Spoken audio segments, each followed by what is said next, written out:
काय जराही इंद्रायणी नदीच्या काठी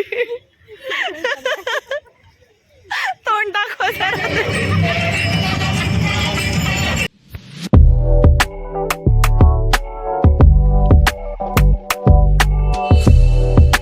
welcome back to my another video.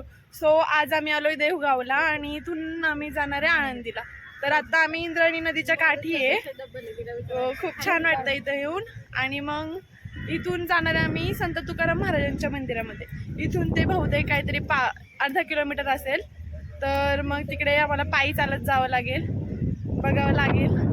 आणि हे बघा येऊन सेल्फी काढतात ते. कुछ नहीं हो सकता इस जमाने की लड़कियों का गाइस, कुछ नहीं हो सकता.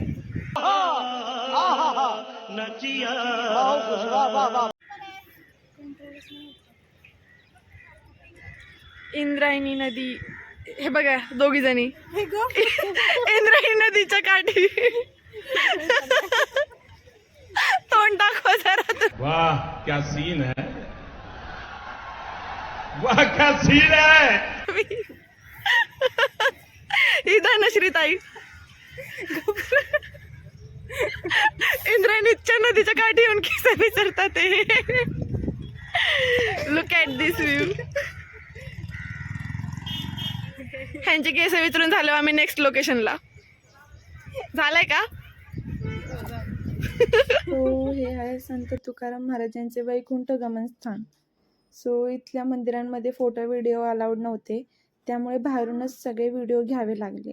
आणि हे आहे नांद्रुक झाड. या झाडाबद्दल पुढे एका बाबांनी माहितीसुद्धा दिलेली आहे. ती पण खूप ऐकण्यासारखी आहे. ती पण ऐकूनच जावा सगळेजण. आणि मंदिर वगैरे पाहू शकता, सगळं खूप छान होतं. चला ऐका ऐका, इकडे लक्ष द्या. हे जे झाड आहे, त्या झाडाचं नाव हे नांद्रुक. हे झाड तुकाराम विजेला 12 वाजून 5 मिनिटांनी हल्ले जात. त्या ठिकाणाहून तुकाराम महाराज सदैव वैकुंठाला गेले. इथं विमान आहे. पलीकडे त्यांची मुलगी भागीरथी. बाबा गेले कोण्या गावा आणि भागीरथी करी धावा. तुकाराम महाराज वैकुंठाला गेल्यानंतर भागीरथाबाई रडायला लागली. इंद्रायणीच्या काठावर उभी राहिली. स्वतः पांडुरंग आले धावत. तुकोबाराय म्हणजे तुमची मुलगी इंद्रायणीच्या काठावर उभी राहिली. पाण्यामध्ये उडी मारायला लागली. उडी मारल्याबरोबर देवाने पांडुरंगाने माशाचं रूप धारण केले आणि तिला पंखावर खेळली. तुकोबाराया वैकुंठाहून परत आले.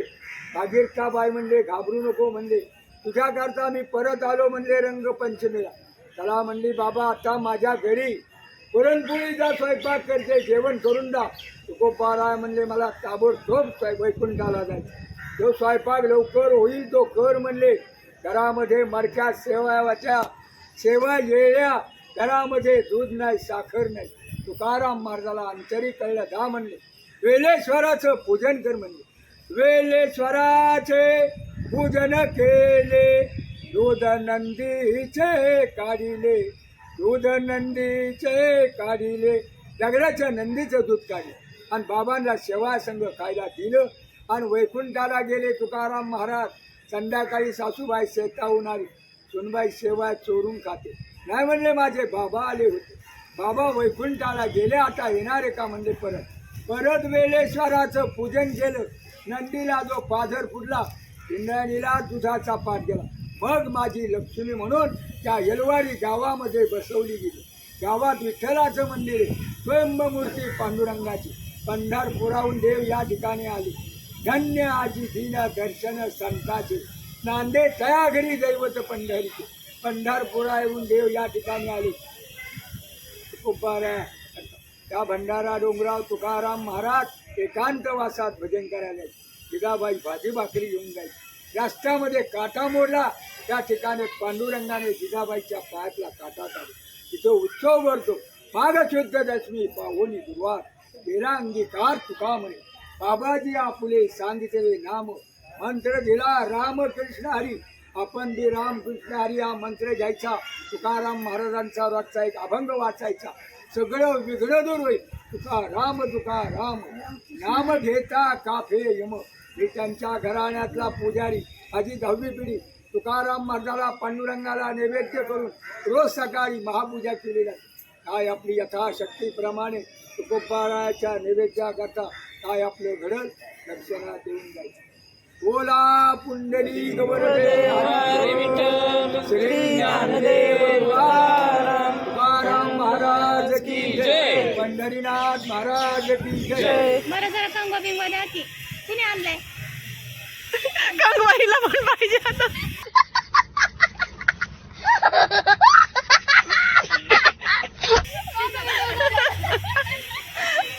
धनश्री ताई झालं का कॅमेरा रोलिंग. सो मग तिथून आमचं सगळं फोटोशूट वगैरे करून आम्ही निघालो गाथा मंदिराकडे. फायनली गाईज यांचं ऐकून आम्ही गाथा मंदिर पर्यंत पोहोचलोय. अर्धा तास इन्व्हेस्ट केलाय की मेकअप करायला 400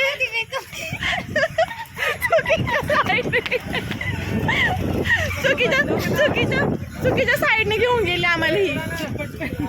अगं इकडे बच के कहा जाओगी. हिला लक्षात ठेवा. गाथा मंदिरापाशी आलोय आम्ही. आता गाथा मंदिराचं दर्शन करू. आम्ही गाथा मंदिरमध्ये एंटर केलं आणि गाथा मंदिर पाहण्यासारखं सुद्धा आहे. सगळ्यांनी व्हिजिट केलं पाहिजे. आजूबाजूला खूप हिरवळ होती कारण की पावसाळ्याचा दिवस आहे. सो ते अजून छान वाटत होतं बघायला सुद्धा. सो हे असे 2 मोठे मोठे एंट्रन्सला हत्ती सुद्धा आहेत, ते पण पाहण्यासारखे आहेत. आणि हे असा वरून घेतलेला व्ह्यू आहे. आणि त्यानंतर आम्ही मंदिरामध्ये एंटर केलं. सो एंट्री झाल्यावर आम्हाला तिथे सुद्धा कळलं की तिथे पण व्हिडिओज फोटोज अलाउड नाही आहे. सक्त मनाई आहे. तिथे ओढत होते फोटो काढण्यासाठी. तर आम्ही बाहेरचे व्हिडिओ घेतले आणि नंतर मग आज जाऊन व्हिडिओ कसा काढायचा हा प्रश्न पडला होता. तरी लपून छपून व्हिडिओ घेतले. सो आणि हे आहे ग्रंथ आहेत आपले सगळे. सो अख्ख्या मंदिराच्या आजूबाजूला ग्रंथ लिहिलेले आहेत. ज्यांना कोणा सगळे ग्रंथ माहिती त्यांनी कमेंटमध्ये सांगा. नंतर आम्ही वरच्या साईडला जाऊन मग व्हिडिओ घेण्याचा प्रयत्न केला. तरी तिथे आम्हाला आजोबा ओढतच होते व्हिडिओ घेऊ नका, तरी आम्ही गपचूप व्हिडिओ घेतलेच. सो नंतर आम्ही गेलो भंडारा डोंगरकडे. हा आहे भंडारा डोंगर. त्या मंदिरापासून 1-2 किलोमीटर लांब आहे. सो तिथे रिक्षा करून जावं लागतं किंवा आपण आपली फॅमिली असेल तर आपण पण जाऊ शकतो. आम्ही रिक्षा करून गेलो होतो. खूप छान होतं ते सुद्धा. नंतर आम्ही तिथेच पुढे छोटे छोटे कुत्र्याचे पिल्लं सुद्धा होती. ती पण खूप क्यूट होती. 4-5 पिल्लं होती पण खूप छान होती. त्याच्यातलं एक ब्लॅकवालं सुद्धा होतं. हे होतं ते ब्लॅकवालं. आणि एक आम्हाला आवडलं होतं फर्स्ट, हे छोटंसं. चुपी एवढीच आहे तू. फोटो की नाही किती गोडी. बाबू तुला घेऊन गेला असतो पण आमच्याकडे एक बोक आहे तो मारन तुला. किती छान म्हणजे बाबू. तो नंतर आम्हाला भूक लागली होती तर आम्ही तिथे मिसळ खाल्ली. खूप भूक लागली होती. सकाळपासून खाल्लं नव्हतं म्हणून आम्ही मिसळ खाल्ली. नंतर आम्ही गेलो स्टॉपला. आळंदीला जायचं होतं म्हणून बस स्टँडला बसलो. बसची वाट पाहत होतो आम्ही. बस काय आली नाही लवकर. नंतर फायनली बस आली आणि आम्ही निघालो आळंदीकडे. आळंदीला जाता जाता हे गजानन महाराजांचं मंदिर आहे. सो आम्ही आधी तिथे व्हिजिट करायचं ठरवलं.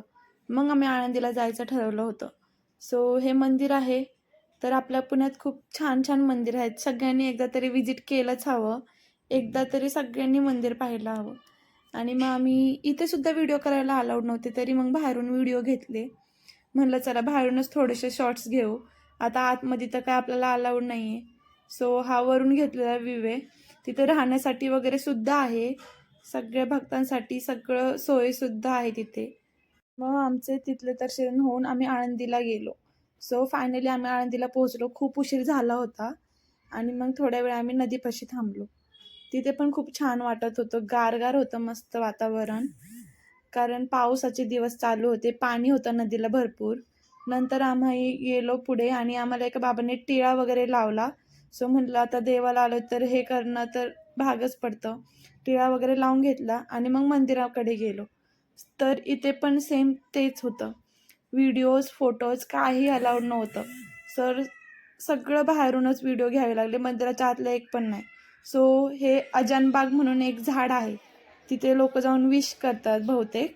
पूर्ण स्टोरी मला माहीत नाही, ती माहीत असेल तर मला नक्की सांगा कमेंटमध्ये. नंतर पुढे कीर्तन चालू होतं, कीर्तन भजन, आणि ते ऐकायला खूप छान वाटत होतं. मी पुढे व्हिडिओ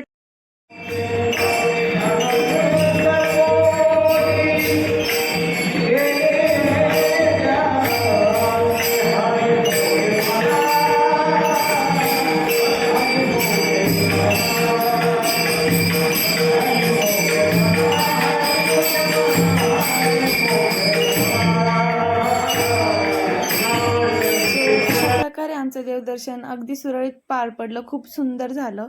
आणि शेवटी जाता जाता म्हटलं थोड्या वेळ इथे थांबून जावं आणि मग व्लॉग एंड करावा.